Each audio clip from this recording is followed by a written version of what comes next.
Hello friends, अस्सलाम वालेकुम। आज हम पाकिस्तान पिनल कोड का चैप्टर 2 स्टार्ट किया हुआ है, जिसके सेक्शन जनरल एक्सप्लेनेशन है। सेक्शन 6 से लेकर हम 17 तक इसमें पढ़ेंगे, जिसमें सेक्शन 6 में कहता है definition in the code to be understood subjected to explain exceptions. कहते हैं जो भी डेफिनेशन दी हुई हैं, जो भी किसी भी ऑफेंस के बारे में कोई प्रोविजन वगैरह दी हुई है या इलस्ट्रेशन एग्जाम्पल्स वगैरह दी हुई हैं, तो इस कोड के अंदर उसको उसी तरह ही समझा जाएगा। उसको उसको उसी तरह ही समझा जाएगा। अगर एक्सेप्शंस दी हुई हैं तो एक्सेप्शन वाला चैप्टर जो जनरल एक्सेप्शन का चैप्टर इसमें दिया हुआ है, उसको उसी तरह ही देखा जाएगा। उस जनरल एक्सेप्शंस को चेंज नहीं किया जाएगा और उसकी एग्जाम्पल को और डेफिनेशन वगैरह को भी उसी तरह ही समझा जाएगा। इसके इलस्ट्रेशन देख लेते हैं, जहाँ पर अगर ऑफेंस की डेफिनेशन दी हुई है, तो ऑफेंस की डेफिनेशन एक चाइल्ड जो कि अंडर 7 ईयर ऑफ एज है, उसने कोई ऑफेंस किया हुआ है, तो वो ऑफेंस का वर्ड उसके लिए इस्तेमाल नहीं होगा, क्योंकि वो चाइल्ड जो है वो अंडर 7 ईयर ऑफ एज है और उसने अगर कोई ऑफेंस किया हुआ है, तो उसके ऊपर जनरल एक्सेप्शन की सेक्शन लगेगी,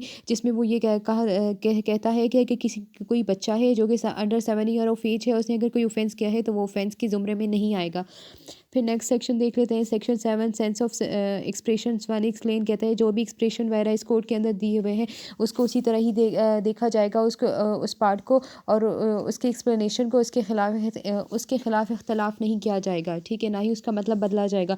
जेंडर का वर्ड जहाँ पर इस्तेमाल किया हुआ है, सेक्शन 8 में कहता है कि ही का वर्ड इस्तेमाल होता है, तो इसका मतलब ये है कि वो मेल फीमेल दोनों के लिए ही का वर्ड इस्तेमाल किया गया है यहाँ पे। फिर 9 का कहता है कि जो भी नंबर्स वगैरह दिए हुए हैं, सिंगुलर को प्लूरल में नहीं बदला जाएगा, ना ही प्लूरल को सिंगल में बदला जाएगा, उस नंबर को उसी तरह ही देखा जाएगा। फिर सेक्शन 10 कहता है मैन एंड वुमेन। मैन जब का वर्ड जब आए, तो इसका मतलब है man mail human of any as, यानी कि किसी भी एज का आदमी। फिर वुमेन का वर्ड आए, तो उसका मतलब है किसी भी एज की फ़ीमेल यानी औरत, ठीक है। फिर पर्सन का वर्ड अगर आ जाए, सेक्शन 11 में कहता है कि पर्सन इंक्लूड एनी कॉपी और एसोसिएशन। कोई भी एनी कंपनी, कोई भी कंपनी हो सकती है, या एसोसिएशन हो सकती है, या बॉडी ऑफ पर्सनस हो सकते हैं, इंक्लूडिंग इनकॉर्पोरेटेड और नॉट, ठीक है।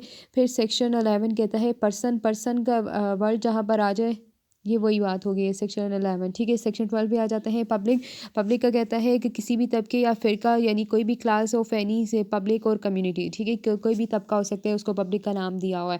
फिर सेक्शन 14 कहता है servant of the state. Servant of the state कहता है कि ऑफिसर या सर्वेंट जो कि पाकिस्तान के अंदर काम कर रहा है, उसको अपॉइंट किया है और ये जो अंडर प्रोविजनल गवर्नमेंट के अंदर या फेडरल गवर्नमेंट के अंदर उसको अगर अपॉइंट किया गया है, तो वो सर्वेंट ऑफ स्टेट है, ठीक है।